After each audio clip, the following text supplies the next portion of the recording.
replay. Of course, all the other series are live. Anyway, the game is live right now between Stephano and Grubby. Actually, it's not going to be a replay. Firecake and Mana, they're still playing. They started 3 days ago. We're going to tune in live today. We're going to tune into Game 5 because... No, to Game 1. There we go. Let's see the scoreboard. 1-1. Like a boss, I'm done. Before you, I bet. Well, you have a different... you're using so something different than me. You mad? Alright. We're going to be playing on Polar Night here as our third map. And hopefully... Well, I guess we did see a bunch of Blink play here, which didn't really look all that different. Well, maybe... Would you say, like in the first attack with the Stalkers, Grubby was overeager and maybe he didn't anticipate the plus 5 seconds on the cooldown of Blink? Because if there had been only 10 seconds, I think he would have been able to escape better.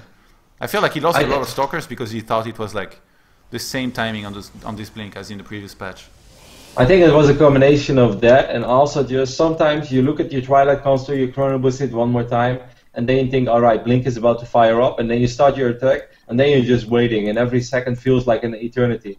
You know? It's like, okay, I should be able to Blink real soon, and then when Stalker goes down, it's like, ah, fuck it. I should be able to Blink now, and then like you're just like, what the hell, where is my Blink? And you don't want to look away, because, and like most people don't have their Twilight Console grouped, of course, because, you know, there's no real reason to group your Twilight Console. So I think it was a combination of A, indeed. Sorry? You just named one, but yeah, I don't think many people do it. No. A lot of players rely on feeling. You know, when you've played hundreds or thousands of games where you made a Twilight Console and research Blink, you should be pretty damn sure when it finishes. But in this case, Grubby with a slight mistake. And almost do you often use the clock in game you're on? Let's say you scout a Zerg base and you see that there's like 40 gas left in the extractor to be mined. Let's say it's like 3:35 when you see that. Yeah. Do you count the seconds till one gas is done? I use it a lot for chrono boosts and for some of the first units coming out. Like for example, to time the first Marine or Reaper. And for chrono boosts, you know, for Protoss it's every 45 seconds. So if you learn to time them, then you can, you know, it's like 3 minutes, 3:45, 4:30. Like those chrono boosts I never want to miss early on in the game. So at 4 minutes 30, I will always hit my chrono boost right. So let's say if at 6:20, if you start Blink at 6:20, do you know immediately when it's done? No, not really. I don't use the clock for that. I just like, it depends on the situation, because usually from that time you start scouting and stuff, you're not sure how much chrono boost you're gonna have every time.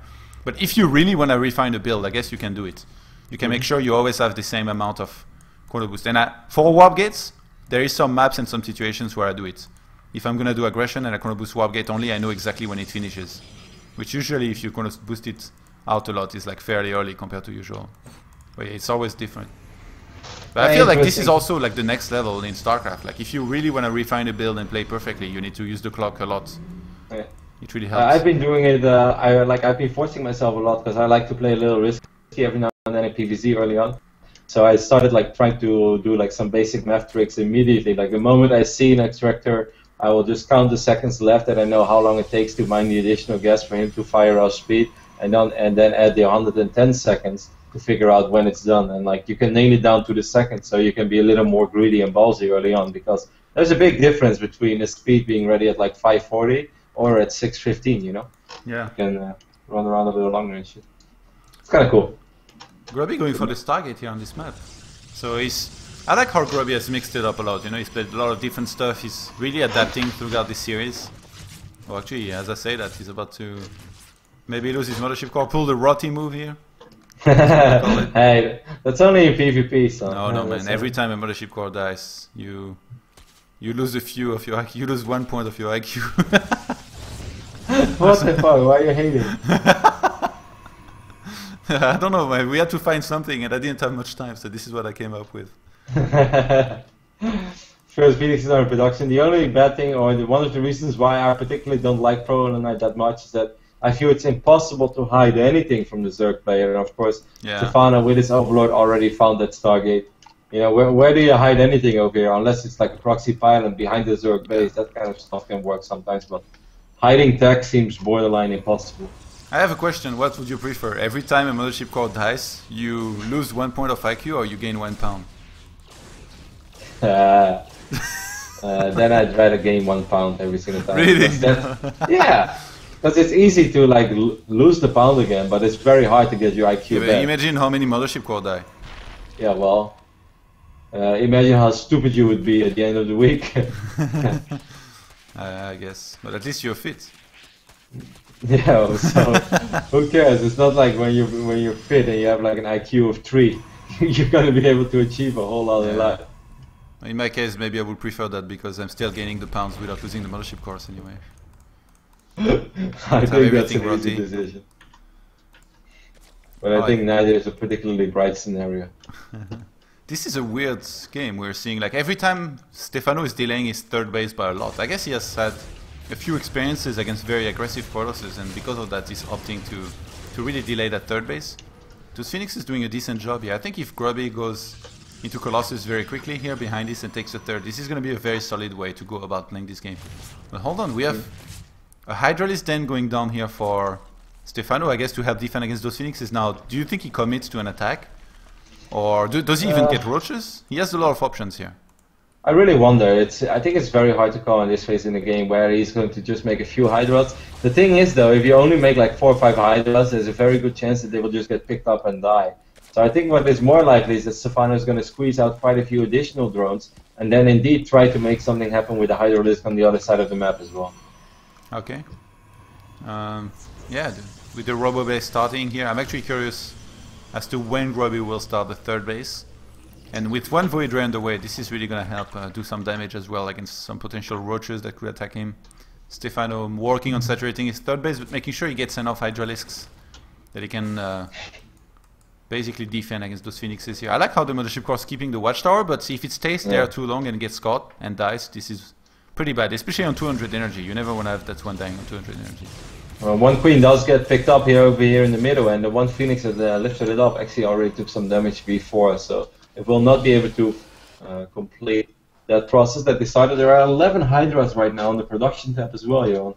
That's quite a few. That's something where I would say maybe if Grubby does not have a Colossus just yet, but he fired up the first one now, it could be tough for Grubby to perhaps keep that third base alive. What do you think? Yeah, the thing is, as soon as you get your first Colossus, you're already so strong, I think, against what... On this map, though, we've seen Tefel basically every game. Oh, the Mothership Core! There goes your pound. It dies in the middle of the map, son. I was gonna say, we saw Tefel on this map, or just in general, do a lot of very aggressive Roach Hydralisk timings, which are already doing pretty well in the previous patch. So on this patch where the Hydralisk are actually attacking faster, this could be quite deadly here. The army supply right now, 61 for Stephano, 45 for Grubby. If he had the photon overcharge here, he would be perfectly safe. Look, he's doing preemptive force fields. He's not going to have a quality shield. Here. But there will be a Colossus. He has to use it though, he's not using it just yet, so he's losing a few gateway units here. Why is the Colossus not fighting? Get in here, boy. Where's Big Papa? Big Papa has to save the day. With these 2 cannons and the Colossus. Well, Grubby has lost a lot of gateway units though, because he was not using the Colossus in the most important engagement. But he should still be fine. He has an Immortal here as well. He's losing the cannons, but the Immortal is dealing with the Roaches. The Colossus is dealing with the Hydralisk. Nice micro by Grubby, pulling back some of those injured units. The Roaches going for the Colossus here. Man, this Void Ray and that Immortal, they did a lot of work here. And behind this, Grubby is throwing down 2 cannons. He's gonna have thermal lance here. He goes for the second Robo. He wants to go for a similar... I think he realized that basically Stephano neglected economy in this game to do this attack. He's on 53 drones against 54 right now. So he knows that if he gets a lot of Colossus, there is not going to be enough anti-Colossus possibly for Stephano to hold. So he goes into double Robo. The thing is, Stephano here, he might do a follow-up attack. He's getting a bunch of extra drones, but he's still making a lot of units. And that Observer, by the way, great placement by Grubby. He sees everything he has to see. I was just noticing this Observer, but I didn't really want to talk about it because I figured everyone can see it. But I was just wondering how easy Grubby makes this look so far, and he puts himself in a pretty good position. However, these run-by should indeed do quite a bit of damage. Maybe even he's going to pick up the first robotics facility. The Immortal is going to spawn. Wow. Yeah, that was that close. Immortal was destined to live. And yeah, actually, this is going to be a nice hold here by Grubby. Warped in a few units in the main. He has some Phoenixes there. Oh, the Colossus needs to survive here. Stephano doing a good job of microing. In the meantime, he needs to make sure he macros right. 12 Hydralisks on the way. And actually, you know, I was wondering, I've always been walling like Grubby with 2 pylons in the wall. And recently I saw some games of Sora, and he always walls with like 3 buildings and puts the pylon behind. And I was wondering why. And I think that Roach Run by here just answered that question in itself. Yeah, but that's how we used to wall off back in the days, no? Like yeah, but like I'm actually surprised when I see these final wall offs because I wall off like that as well, like you know, gateway forge, something like that. I think it's a little better. The thing is, it takes a little bit longer to wall off like this, and I think the main reason before nobody ever walled with pylons was because Baneling busts were pretty strong and nobody really knew how to counter right. But now, as we learned, Protoss felt more confident putting the pylon in their wall. But yeah, you're right. It's very weak against this kind of roach attack and run-bys. It's very easy to get in there for a Zerg player. I'm a little bit worried for Stephano here, Johan, as there are 3 Colossi on the field. He does have 21 Hydralisks, but Grubby is finding a nice engagement to fight from, as there is no creep protecting this hatchery over here on the right side. If I was Stephano, I would abandon this base and try to save as many drones as possible. He might be able to get a Colossus over here, but it's so risky. Get some money support again. A little bit out of position, some good force fields need to be used here. A single one was available. Oh, some more go down. And great position here for Grubby. I think he's going to be able to crush this army completely with those 3 Colossus. Being uncontested, the 2 Immortals behind them, they want a piece of the action as well. They're going to get in there. And Stephano, I think this was a really bad fight for him to take here. I think he just went for it because these drones got caught and force fielded. I think it all started with that very first attack at the 3rd base, which, you know, could have perhaps worked, but the moment that first Colossus showed up and Grubby displaying some great micro with that 1 Immortal, 1 Void Ray, 1 Colossus, all having like 6 to 8 kills. Stephano was on the low economy for a long time, and after that Grubby just played pretty well. The run by did a little bit of damage, but Grubby didn't fall apart against it or something. He handled it pretty good, like you said, wiping in a few units in the main, sending the Phoenixes over. And Stephano just never had a massive economy where he could afford to lose units like that. Yeah, he's going to need the best engagement of a lifetime here if he wants to be able to defend against this. The army supply right now, 104 for Stephano, 97 for Grubby. Grubby only on 1 mono grades, so he never takes to blink. He just masked on a lot of gateways. You see, he hadn't even saturated the gases on his 3rd base for a very long time. So Grubby is really committed to this attack. And I think if Stephano had been able to get, like, say, a bunch of Corruptors out, he would have done a lot better than he did here, but it looks like Grubby is going to press the issue here. He wants to end the game. He knows his timing is expiring if he waits a little bit more.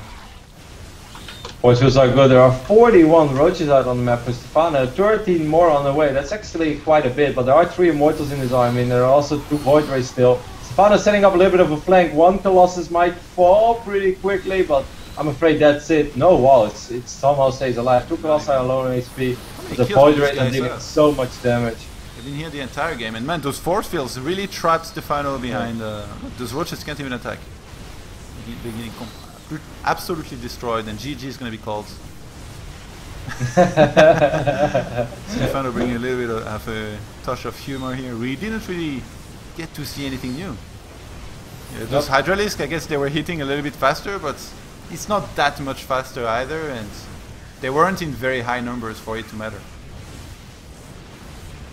So Grubby is going to get himself $100 here.